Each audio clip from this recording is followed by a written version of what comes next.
Today, drones, guided missiles, advanced radar systems, and nuclear bombs are all part of modern technology.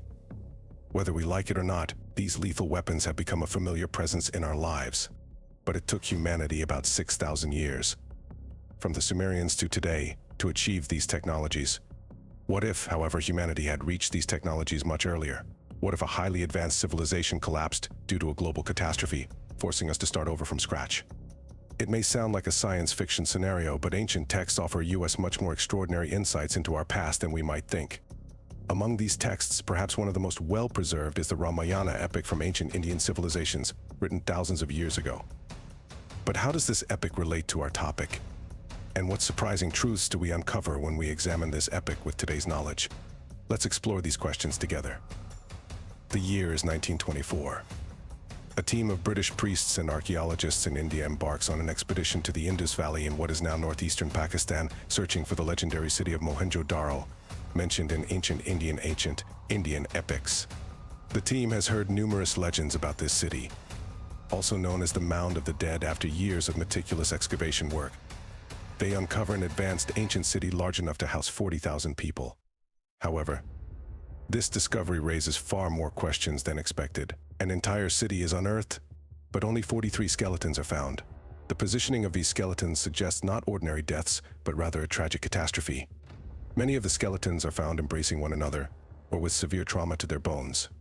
Some of the city's structures appear to have been destroyed by large explosions, but these explosions don't seem to have been caused by ordinary fires or natural disasters. The destruction observed in the city points to a much more violent catastrophe. In 1977, British researcher David Davenport, who participated in the excavations, discovered traces of high heat and explosive destruction in some parts of the city.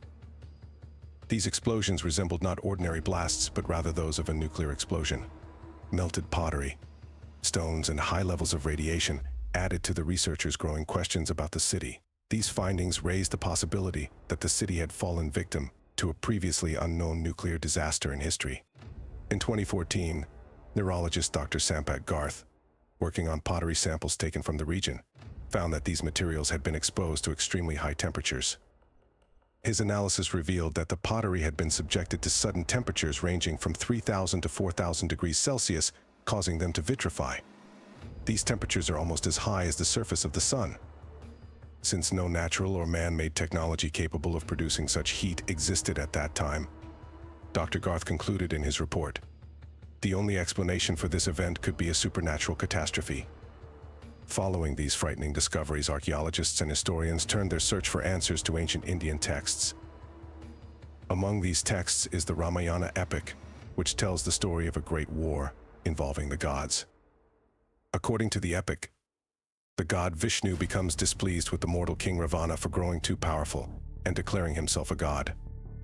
Vishnu descends to earth in human form and launches a great war against Ravana. At the climax of this war, Vishnu uses a divine weapon known as the Brahmastra. The power of the Brahmastra is described in the epic as follows: once unleashed, no defense can stop it, it never misses its target, and it destroys everything with the brightness of dozens of suns. Survivors lose their hair, nails, and skin, and they age rapidly and die. This description mirrors the effects of a nuclear explosion almost exactly. With the use of this weapon, Ravana's massive army is annihilated, and cities are reduced to ruins. Some historians link the war and weapons described in the Ramayana epic to the discoveries at Mohenjo-Daro. They suggest that the city known as Lanka in the epic might actually be Mohenjo-Daro, and that the people there were wiped out due to nuclear fallout. The traces of radiation and vitrification found in the archaeological remains support this theory. Even today, the fate of Mohenjo-Daro remains unsolved. However, the archaeological findings in the region and the accounts in the epics point to a great catastrophe that occurred thousands of years ago. There are many clues suggesting this catastrophe may have been caused by nuclear warfare, but the data we have does not conclusively prove this. Perhaps future excavations and discoveries will reveal the answers to these questions. But for now, the veil of mystery surrounding the great destruction of Mohenjo-Daro remains. Did this destruction indeed result from a war between gods, or was it caused by something entirely different? It's impossible to say for certain at this point. These extraordinary events are not limited to the Ramayana epic. Ancient texts speak of similar wars and seemingly impossible technologies in pre-flood civilizations. For example, ancient Sumerian, Babylonian, and Egyptian texts also contain accounts of gods battling with destructive weapons. In my next video, we will explore other extraordinary events from these ancient civilizations and their seemingly impossible technologies. The events in pre-flood civilizations may point to a much more complex history than we currently think. Stay tuned, as even more mysterious discoveries lie ahead.